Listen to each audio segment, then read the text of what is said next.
രക്തം വാർന്നു പോയതിനെ തുടർന്ന് വലതുകാലിന് മുട്ടിനു താഴെ അനിവാര്യമായ ഒരു സർജറി. നമസ്കാരം, എൻ്റെ പേര് സന്ധ്യ. ഞാൻ കൊടുങ്ങല്ലൂർ AR സൂപ്പർ സ്പെഷ്യാലിറ്റി ഹോസ്പിറ്റലിലെ ഡെപ്യൂട്ടി നഴ്സിംഗ് സൂപ്രണ്ടായി കഴിഞ്ഞ 3.5 വർഷക്കാലമായി സേവനമനുഷ്ഠിക്കുന്നു. 25 വർഷമായി ഒരു നഴ്സായി ജോലി ചെയ്യാൻ സാധിച്ചു എന്നത് ഒരു അനുഗ്രഹമായി ഞാൻ കാണുന്നു. ഇതിനിടയിലുണ്ടായ ഒരു അനുഭവം ഞാൻ നിങ്ങളോട് പങ്കുവയ്ക്കട്ടെ.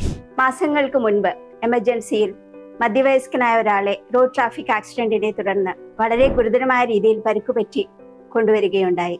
പരിശോധനയിൽ അദ്ദേഹത്തിന്റെ വലതുകാലിന് മുട്ടിനു താഴെ വളരെ സാരമായ രീതിയിൽ പരിക്കേറ്റിട്ടുള്ളതായും രക്തം വാർന്നു പോയതിനെ തുടർന്ന് അദ്ദേഹം അബോധാവസ്ഥയിലേക്ക് പോകുന്നതായും ഞങ്ങൾക്ക് മനസ്സിലാവുകയുണ്ടായി. അതിനുശേഷം എമർജൻസിയായി ചെയ്യേണ്ടി വന്ന അനിവാര്യമായ ഒരു സർജറി, ആംപ്യൂട്ടേഷൻ അഥവാ മുറിച്ചുമാറ്റൽ എന്ന സർജറിയിലൂടെ അദ്ദേഹത്തെ ജീവിതത്തിലേക്ക് തിരിച്ചു കൊണ്ടുവരാൻ സാധിക്കുകയും ചെയ്തു. ഇതിന്റെ ഒരു ചെറിയ ഭാഗമാവാൻ കഴിഞ്ഞു എന്നത് ഒരു ഭാഗ്യമായി ഞാൻ കരുതുന്നു.